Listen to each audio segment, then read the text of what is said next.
A Man's Guide to the Backburner by SoundSmith.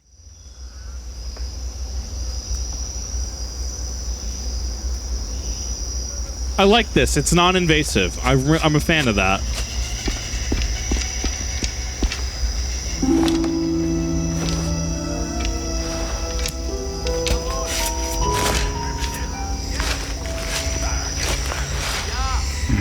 It's weird seeing without glasses. Yes.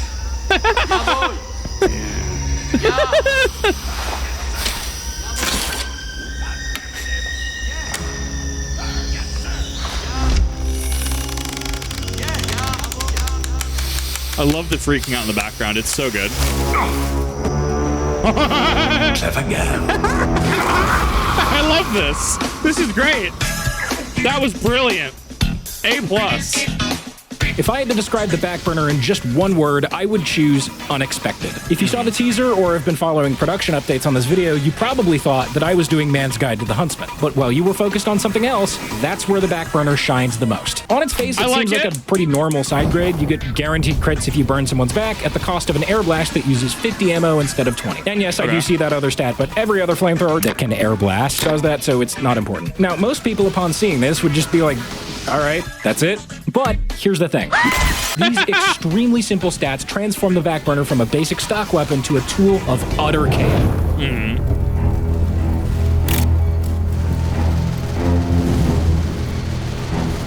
I like how the editing has increased. I'm loving this. Let's go over that top stat first because it basically defines the entire weapon. It accomplishes quite a few things, but above all else, it encourages you to make like a From Software dev and ambush some poor schmuck who's trying to play the goddamn game. It just makes sense. If you crit from behind, you want to start fighting from behind. Running around the flank, hiding in a corner, anything is on the table as long as you're unexpected. Okay, so here's a good example. There's like 3 or 4 people on the cart right now. My teammates are distracting them so I can get behind them without being seen. Sure. And this is honestly just like the basic Backburner gameplay.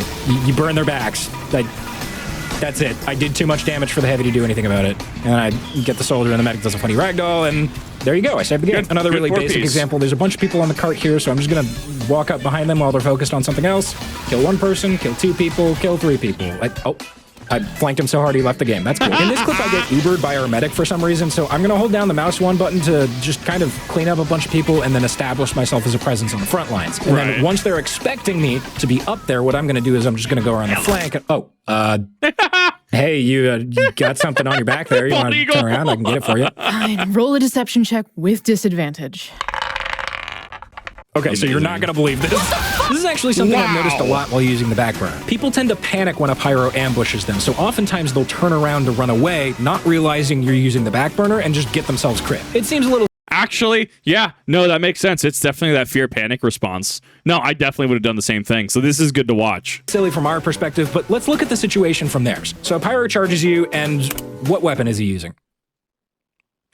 You see the problem, right? First of all, there's only one visual difference between the Backburner and stock, this dragon ornament right here. But not only that, when a pyro presses the W and mouse 1 buttons at the same time, which funnily enough I've heard they tend to do a lot, it unlocks TF2's fucking hidden light theme. I genuinely can't see anything right now, and in a situation like this, the only tell would be the sound that the flamethrowers make. But unless you're experienced enough to know the difference, you wouldn't know this and would just get crit seemingly out of nowhere. So at the end of the day, can you really blame someone for making this kind of mistake?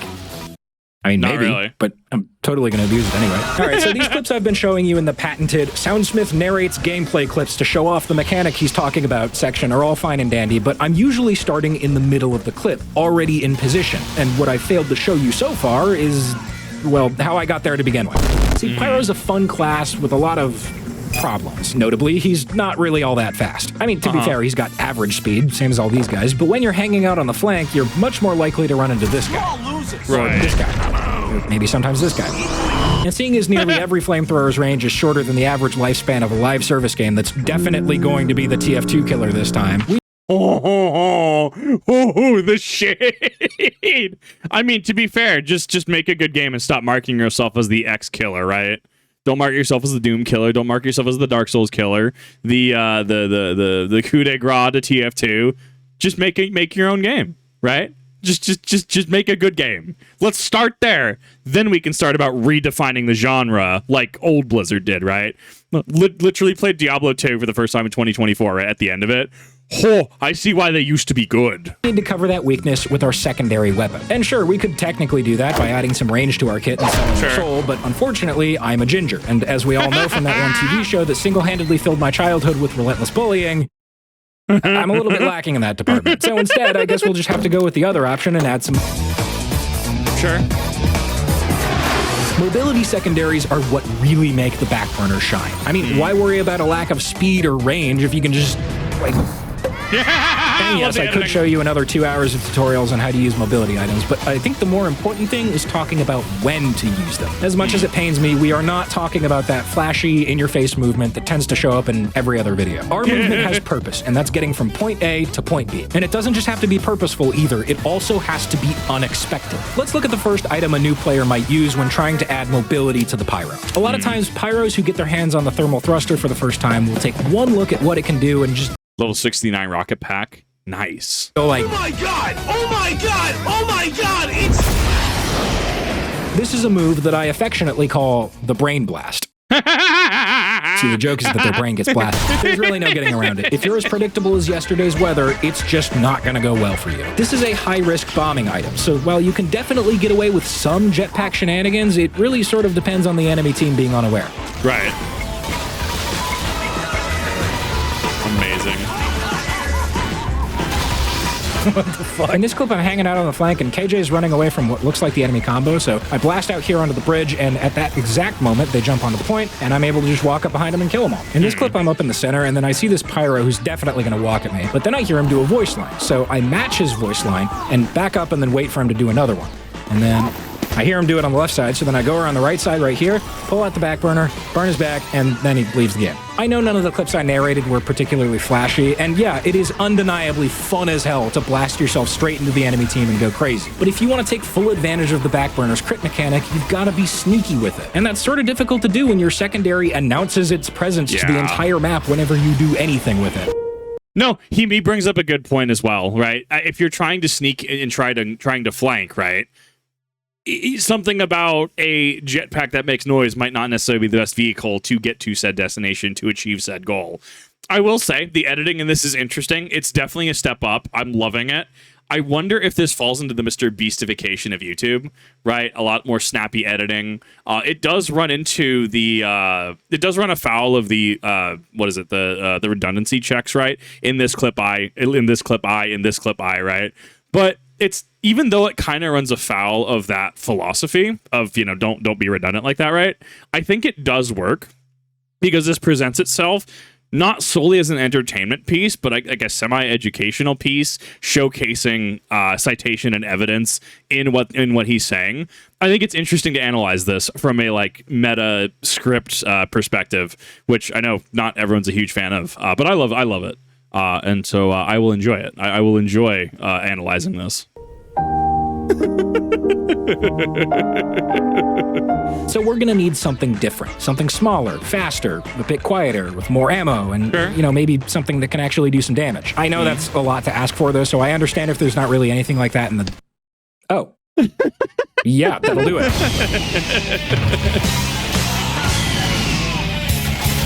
Good hit. Okay.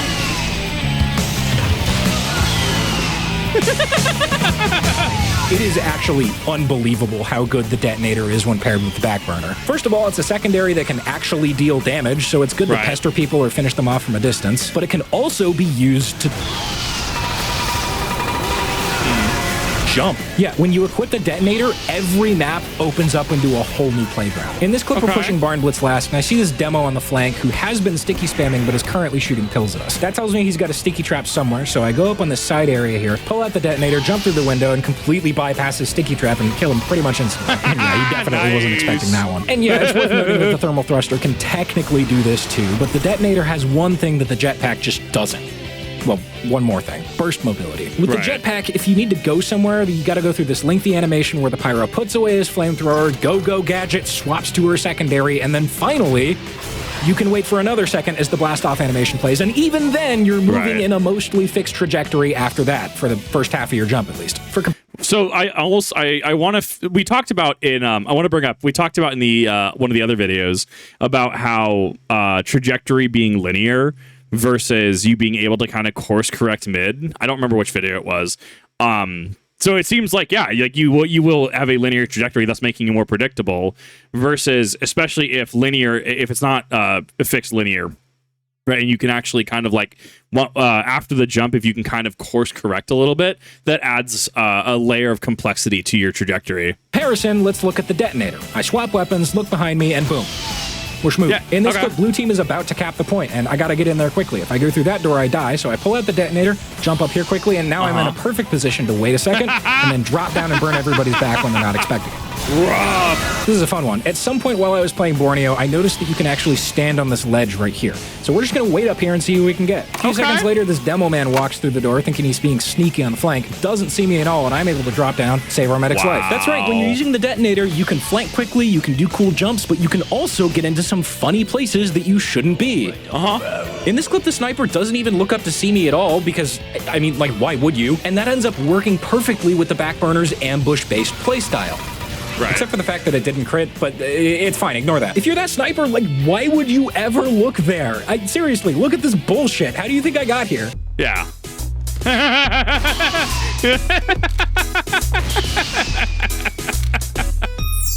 Yeah.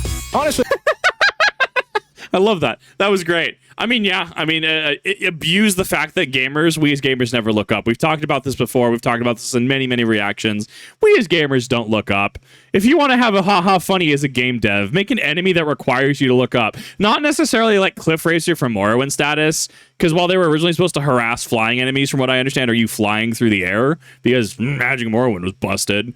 They kind of harassed you on the ground, right? So not maybe quite like that, but like, I don't know, maybe maybe you enter a room and then you slowly have, I don't know, like a Zelda 64 like Wallmaster, right? Ocarina of Time Majora's Mask status, and they just kind of fall on you and pick you up. Or you have a spider come down and just pick you up, right? Or you have a pyro in the rafters because your sniper is literally never going to look there. I could just talk about the detonator all day. I know that I talk about movement mechanics a lot, but like, I can't believe they put something like this in the game. What? You're getting off track again. You can't actually spend another 2 hours on mobility tutorials. We only have the studio for another day. We gotta get this script done. Yeah, okay, fine. Actually, wait, now that I think about it, why are we back in the studio? Aren't we, like, running from some evil mega corporation that's trying to kill us? No, this is a procedural show. Everything goes back to normal at the beginning of the next episode. Except that spy. They're still here. It's just too very from Warframe. Next cycle repeat. I love that, man. We're gonna have to pay for that, right? Yeah, probably. Oh, we have enough to cover it, right? What about that money we got from the Crystally sponsorship? What part of procedural do you not understand, man? We're broke. Okay, well, I guess we need an actual sponsor. Hello? Hey, Lazy, it's Ethan. Listen, can I ask a favor? Sure, what's up? Can you recommend a sponsor for this Mann's Guide we're recording? We need some money to cover some production costs. Oh, you need money, huh? Maybe you want to save some money while you're at it, huh? Well, have you considered...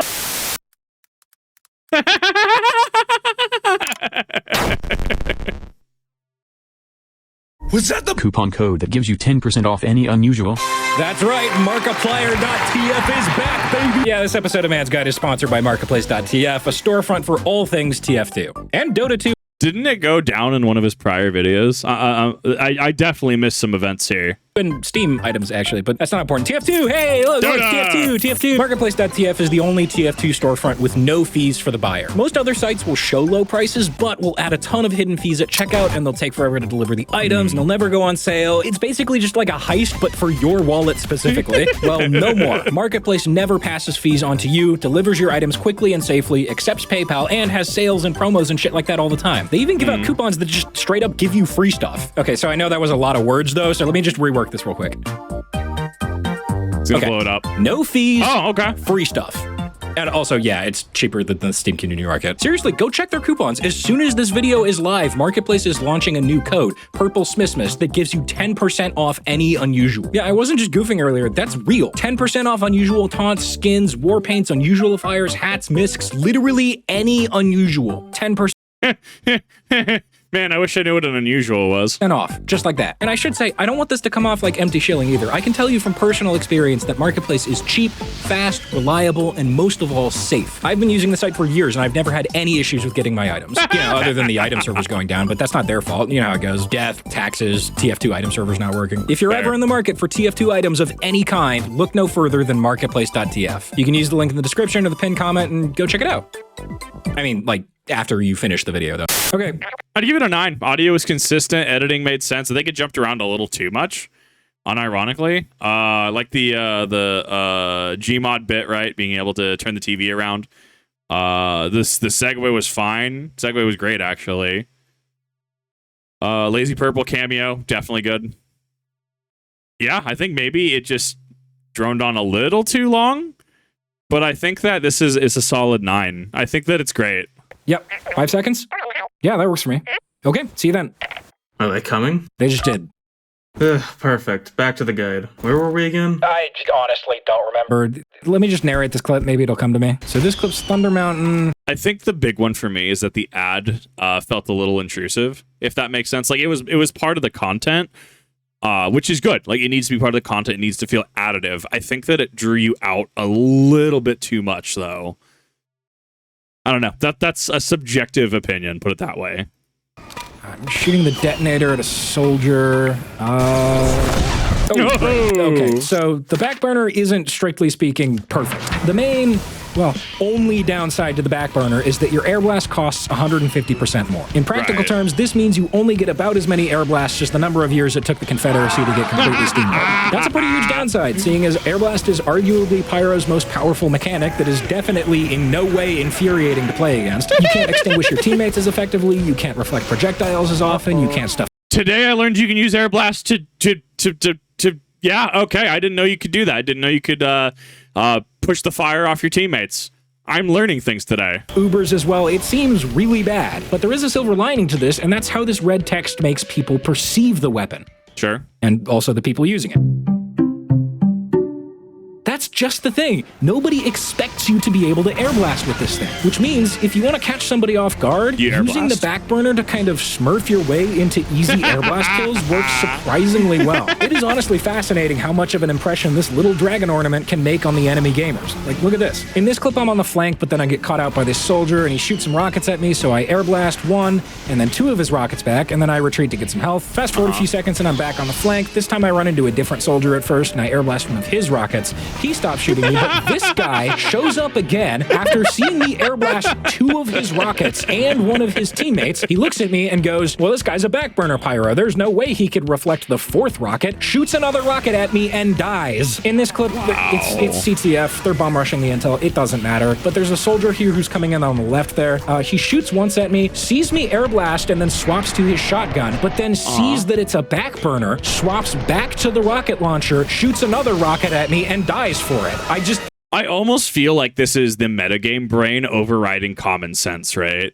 Like the funny red plus 150 cost to air blast, right? Or to air blast, right? Like in the meta brain, I feel at that point is like you see him backblast. The assumption made is that costs a lot of ammo. Surely he's not going to do it in quick succession, right? So in the first clip where you have that 4th rocket that gets reflected, right?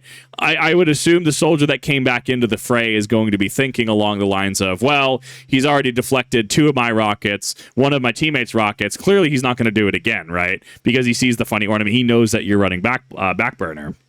In that clip, it looks like you have a situation where, yeah, you're okay, reflected, okay, swap over to shoddy, and then they are running Backburner. It's not necessarily viable for them to air blast, right? Thus, you run into a situation where you're swapping back to your main weapon, right? I think I think it really is. It comes down to too much experience is overriding the common sense factor, if I had to put it to words, which is fascinating. And I do open up anyone else who has any like conclusion on this as people who are going to have a lot more experience than I do. It's super cool to watch this happen, though. Huh? If you're consistently getting fed rockets, sure, you could just shoot them back at the enemy gamers, but that's what you'd expect a Pyro reflecting a rocket to do. So hear me out here. What if we just take this soldier's rocket and...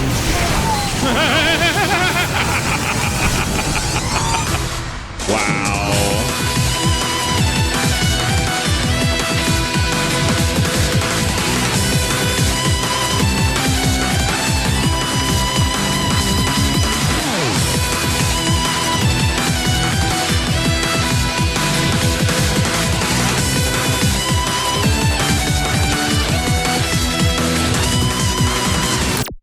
That was great. I like that compilation. All of this Very insanity well done. is the meat of the Backburner's gameplay loop. Whatever the other team thinks you're doing, you just make sure that you're doing something else. Do they think you're with the combo? Go on the flank. Do they think you're on the flank? Run straight at them while they're too paranoid to notice. Like, take this situation. You're right in the face of an obviously smurfing gibbous vision sniper who is staring down this hatless Backburner Pyro. He's going to try and guess what your movement will be so that he can land a quickscope. So let's look at a simplified version of our movement options for this next split second. We've got A, continuing to hold W, or B, pressing literally any other button. So what do you think this sniper thinks you're going to do next? I would assume...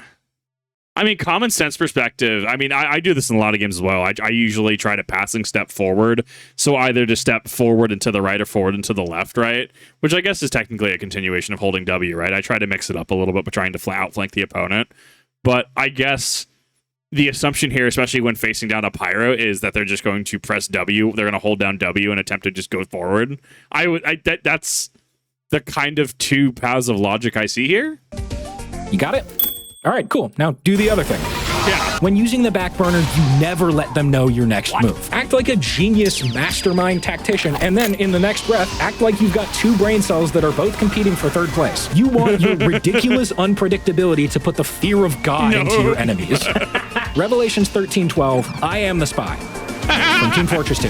Makes sense. Yeah, that's right. Did I mention you can trick stab with the Backburner? That's right, folks. Once again, it's back time. See, that's what we call a callback. Yeah, really just getting back to basics. You might think it's a setback, but I call it a run back. You know, just really a back and forth exchange, if you will. No. Back Zynga. We really do be playing like the spy from Team Fortress 2, but unlike the spy from Team Fortress 2, we have a flamethrower. See, that's the nice part about any class that isn't the spy. We actually have options for head-to-head combat that aren't, Spy is a bad class. Yeah, I know. In the right hands, a revolver can be pretty powerful, but most of the time, if you get caught out as spy, you just die. Let's take a look at a quick scenario. Let's say that you're a spy on landfall and you go for a corner stab next to these stairs. And, oh no, your keyboard messed up and your mouse didn't work and your eyelids got in the way and your chair broke and your room was too cold that day. So for reasons entirely out of your control, you went around the corner too early and now everyone's looking at you. At this point, if you stick around, you're basically dead. You could get one, maybe two shots off, maybe. Is there an actual Maxwell the Cat hat? Or is that a mod? Like, what is that? Be a decent trade if you're lucky. But now, let's take a look at that same situation as a Backburner. No, it's username. Yeah?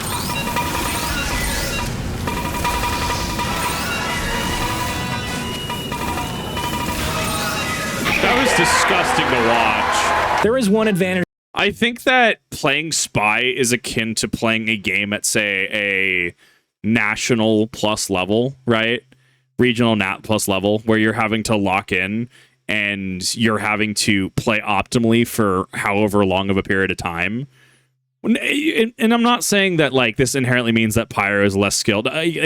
So what I'm trying to say is that you have to be like locked in. You have to be playing optimally for everything that you do effectively, right? Because we saw like you went around the corner too quickly, you could go around the corner too late, versus you're just there and your whole job is to make sure that you get their backs, right? You want their backs facing you so that way you can get the guaranteed crits off, right? And I think that Spy has a higher skill ceiling. I think that a good Spy can do a lot, but I think that the burnout on that, as well as just like there is a certain point, as any competitive player will tell you, after X amount of hours, they're cooked. They're just done. They can only play hyper optimal for a set period of time before they really just got to take a break. That the Spy has over the Backburner, though, and that is that his backstab range is the full 180 degrees. That tends to lead to some interesting hit detection, but the Backburner's range is only about 74 degrees, which can lead to some even more interesting hit detection. The thing I've noticed most is that the crit mechanic has trouble registering when you're approaching from above, so the best position to put yourself in is one with a reverse height advantage. And if you are higher than them for any number of reasons, try to aim where you think their back is going to be rather than where it is at that moment. I can see that. It just tends to work a little better. By acting this insane, you've essentially turned any encounter with you into a guessing game. But even with the Backburner stereotype debuff, players are going to start adapting at some point. Just take this clip. Imbued with the game's sense of some hyper-intelligent extraplanar being, this soldier has stopped shooting his feet. We've essentially conditioned him to be terrified of the air blast. So at this point, what do? Well, you press the funny button. Yeah. When you're playing with people's expectations this much, you're conditioning them. And it's your job to know when they're adapting to you and change your play accordingly. Even if it's... Dude, I literally do all of this in sword fighting. Like, this is all stuff we cover. Like, I have done the funny passes where I'll do a specific thrust or cut multiple times in a row to train and condition my opponent to then deliver a coup de grace, right? Obviously, it's just like a poke to like the stomach or whatever, right? And I've had this done to me a number of times. This translates over to what I do so well. Stupid. Even if it's an objectively bad decision, do it anyway. The subversion is the point. You don't just want to kill your enemies, you want to make them go, what? Why did you do that? It's not about winning, it's about sending a message. Yeah. Which brings me to the main point of the video. How should you, a real Manco mercenary, use the Backburner? Well, think about it. Above all else, you have to be unexpected. Right. And what's the last thing you'd expect a Backburner pyro to do? That's right. It's using something other than the Backburner. Fair enough. The frying pan is a completely ridiculous weapon. It is just a stock weapon reskin, sure, but somehow, some way, its hidden stats take it to a completely different level. Oh, you're scared of being dealt guaranteed crits from behind? Well, guess what? We've got random crits. Oh, but wait, are you saying that's not fun to play against? Well, I've got news for you. You picked Pyro. That ship has sailed, dude. And also, that's kind of the point. The frying pan is loud. It has an obscene crit rate, and there's really no getting around it. It's annoying. Every time you roll that crit, it deals an extra 2d8 psychic damage. 3d8 if they're a fiend, undead, or spy main. Yeah, you heard me right. A pan crit? That's a smite. The frying pan is a paladin weapon. It's not just the best melee weapon in the game. I'm confident in saying this. It's the best weapon in... No, the best weapon in any Okay, I thought that was my audio driver for a second. That was really good. That was immersive. game. That's how good the frying pan is. Man, come on. I was just getting into it. Now I have to build all that momentum up again. Look, I get where you're going. It's a solid idea. Stupid, unexpected, funny. It's good. Follows a theme. But, that's kind of the problem, right? What do you mean? This is what we do every time. Starts as a tutorial, gets progressively dumber, and eventually it all goes to hell. And we cut to the studio, and then we do an ending stinger. Same thing every single time. I mean, if it works, right? Like, there's a commentary on how all art is derivative, right? How many scripts have you seen that literally follow the same pattern of, like, hook, introduction, supporting paragraph 1, 2, 3 being 3 points in the video, like mechanics, story, and how the game experience was for the whoever was playing it, and then with your conclusion paragraph, right? Like, it's almost like stuff is based on precedent, and these things work for a reason. It's one of the most efficient ways of getting things across to people. Yeah, no, you're right. If we really want to do something unexpected, we have to do something fresh. This also plays into the video. Something original. Something no two mediocre men sitting in a room with reasonably good microphones have ever done before. Well, I mean, mediocre is kind of a strong word, right? Wait! I have an idea. So then I told him that if I had to give the Backburner a rating, I'm going to give it like 420 degrees Fahrenheit out of 451. Yeah, wow. Yeah, that makes total sense. Yeah, like it's good, right? Like but the weird hit reg holds it back a bit for me. It's kind of like actual TF2. It's pretty good, but it's held back by a couple things. Dude, you're so right. But like what's a medic's not healing me anyway? A medic's entire purpose is to heal high value pockets and give them Uber charges, right? And clearly I'm a high value pocket. My Strange Original has like 50,000 kills on it. They should know to heal me and not anybody else. So, hear me out. You have the funny, you get a funny pro gamer house, right? your streamer gamer house, and you have the funny long table with just PCs set up just to do LAN parties of like Halo or TF2 and whatever multiplayer game you need to do for content. That right there, that is a goal I would pursue. Didn't you like farm that in a strange leveling server or something? A strange what server? What? What's happening? Hey, you know what's so weird? I just realized today that I'm being censored by Valve. Oh, man. What? Oh, no. Really? Yeah, no, I'm telling you, they're targeting me. Ever since I got canceled by the radical woke soldier mains for calling someone a war pig, they've been trying to take away my platform. Well, if I could just play Dole's Advocate for a second here, you're totally right. You're so right. And that's why Dude, I love this. This is chef's kiss. This is flawless. they're so mad at you. It's because of how right you Just are. this day, I tried to tell somebody about their stereotype in a game, and you know what it said? Voice communication is not available for this account. They're trying to silence me. Anyway, guys, if you want to stop the man's guide from being silenced by the establishment, make sure to check out my new Netflix special, Unusual Taunt Stereotypes, episode 46. It's going to be totally awesome.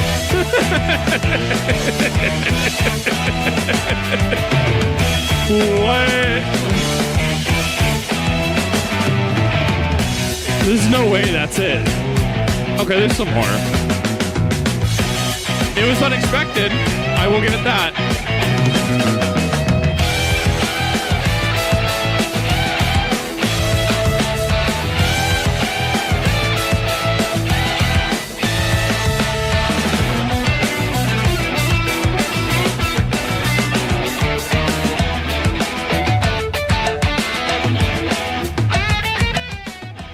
Hovering over because I know the gameplay is going to come back. Yeah, this was definitely unexpected. I like that he ties these themes into his video because he explains how a class like plays, and it's just so cool. I love it. He has a way of writing scripts.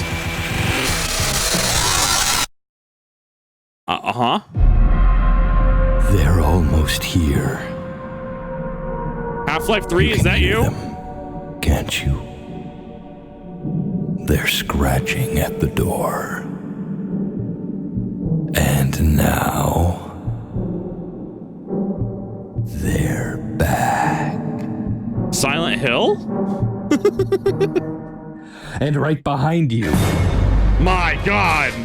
That's right. Your favorite niche internet micro-celebrities will return with all new adventures planned for the future. Will Chris and Lee find out the mysterious odors that are in the studio walls? Will Uncle Dane actually come on the show? Who knows? The possibilities are literally endless. But, okay. Look, I'm gonna level with you. Last time you and I talked, you didn't go to the Christopher Lee Productions YouTube channel, and I get it, okay? But look, I can only lockpick into the studio recording booth so many times before they put some security cameras in this place. I killed a man with a revolver to get in here. The Crystal Lee show was my life, you understand me? I was an interview television show host. But you know what? That's not important. The cops are on their way, and you know, time is precious. We're back. And that's the important thing. I'm definitely going to need a clarification on that one. I love this whole video. The editing was great. I loved seeing the improvements over the years. I loved seeing how the content was just super additive. You have a faux pas, quote unquote, right? Of what creators, influencers will say, this is what you do, this is what you don't do when doing YouTube, right? And honestly, but it's super added to the clip. In this clip, in this clip, but it's not done in a monotonous way or a way that feels like it detracts. So I thought this was an amazing script. I thought this was an amazing video. Personally, I honestly love this. Definitely go check out the original video, especially if you have not. I always leave my links in the description. Thank you everyone for watching, and I'll see you in the next one.